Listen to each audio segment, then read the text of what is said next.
What would a day ending in Y be without a piping hot bowl of bullshit accusations? Now, I covered the Kavanaugh hearings, perhaps the most protracted exercise in the hallucinatory properties of crocodile tears ever filmed mere months back, and I suspect the fucking most of us, believed after the K-Man's confirmation, the matter would rest there. An assertion that seemed solidified when just a week or two back, the bitch that did the lawyerin for Christine Blasey Ford, Kavanaugh's original accuser, all but admitted her client had basically BS'd us all in order to preserve abortion for baby-killing buddy points. Her attorney says Ford was partly motivated to come forward in order to try and undermine Kavanaugh on any future abortion cases. One would think that, and one would be fucking wrong. Today's New York Times reports a former Yale classmate tried to tip off senators and the FBI last year, but according to the paper, the FBI did not investigate. Kavanaugh's former Yale classmate told senators and the FBI last year that he saw Mr. Kavanaugh with his pants down at a drunken dorm party where friends pushed his genitals onto a female student. Should Supreme Court Justice Brett Kavanaugh be impeached? At least 6 Democratic presidential candidates say yes.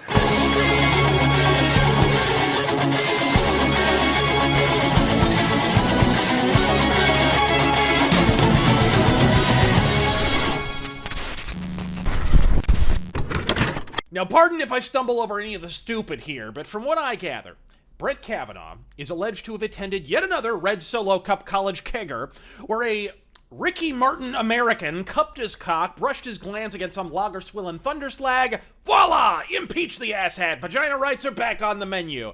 Leading me to broach at least 2 lingering queries. First and fucking foremost, how many parties where penises came unsheathed did this shithead actually attend? Color me prude, I tend to draw the line before one crank makes an appearance. The fuck did this man attend college at? Clay Aiken University? This man's parties have more dicks than the Pinkerton Agency. And second, if the dude got fluffed by Freddie Mercury against his will, did I just witness the media admitting the term sexual assault can, in fact, have a homo in front of it? I just want to make sure we're all still on the same earth here. Oh, did I happen to mention the alleged victim can't actually recall any of this shit ever happening? Because that's going to bite the Times flush in the fucking taint in a piping hot minute here. Either way, within 15 minutes of this bullshit, I offered the following speculation, one I noted a fair few others in punditry subsequently found curious as well over the last 24 fucking hours or so. Namely, that it appears to indicate Ruth Bader Ginsburg ain't quite the portrait of health she's been professionally portrayed by the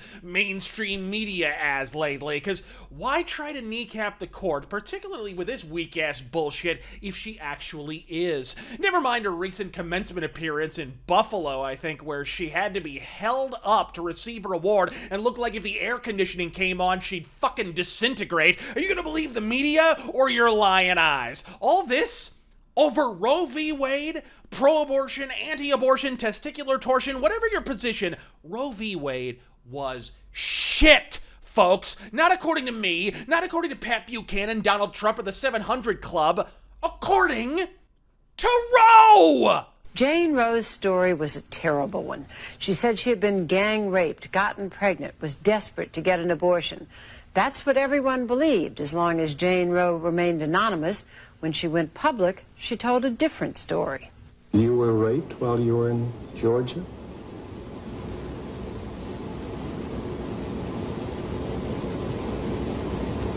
No, I wasn't. You were not? No, I wasn't. Oh, so all those stories that are in the books and so forth are not true? Yes, sir. Yes. They're not true. Right. And it turned out that lying wasn't the only embarrassment this darling of the pro-choice forces presented. In her personal treatise published last year, Norma McCorvey told the story of her somewhat sordid life. Then she still adamantly supported abortion. Now she adds that to the list of sins she took with her into the baptismal pool. I've cheated people out of money. I've sold drugs. I was an abusive alcoholic for, many, many years. I've done a lot against his teachings. But I think the far greater sin that I did was to be the plaintiff in Roe versus Wade. The woman who won wanted Roe v. Wade overturned, not because her later religious conversion or subsequent anti-abortion activism, but because she admitted years previously in a book that her entire case was based on a fucking lie. Take the abortion issue out of this case entirely. A woman accuses someone of rape. She wins. Within half a decade, she admits her entire case with a flagrant fucking lie.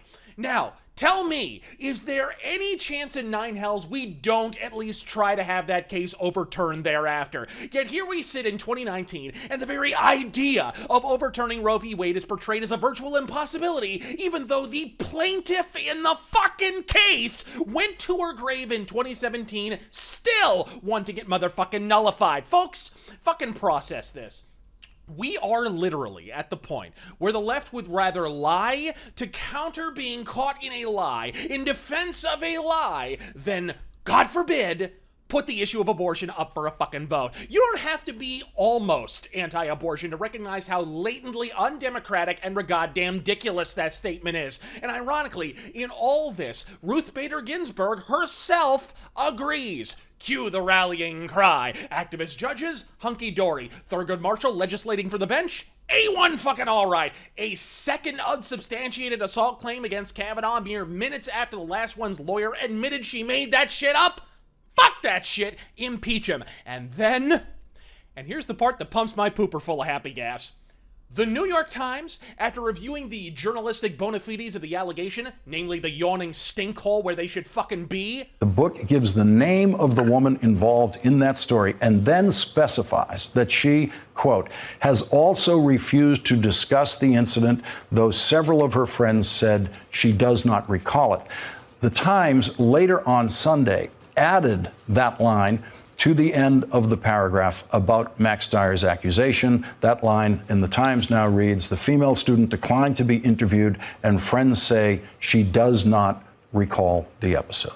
Meaning for nearly one full week, we sat preparing for what would doubtless be yet another interminable Senate subcommittee hearing so Alex Ocasio-Chavez could doll herself up like the only clean whore in Saigon and scowl in CinemaScope, while the lone gatekeeper for American reproductive rights is an unelected octogenarian whose wild oats turned into prunes and all brand 35 fucking years ago, only for all of it to be retracted anyway. Politics in 2019. Proud to be a part of it. I'm Razor Fist. God fucking speed.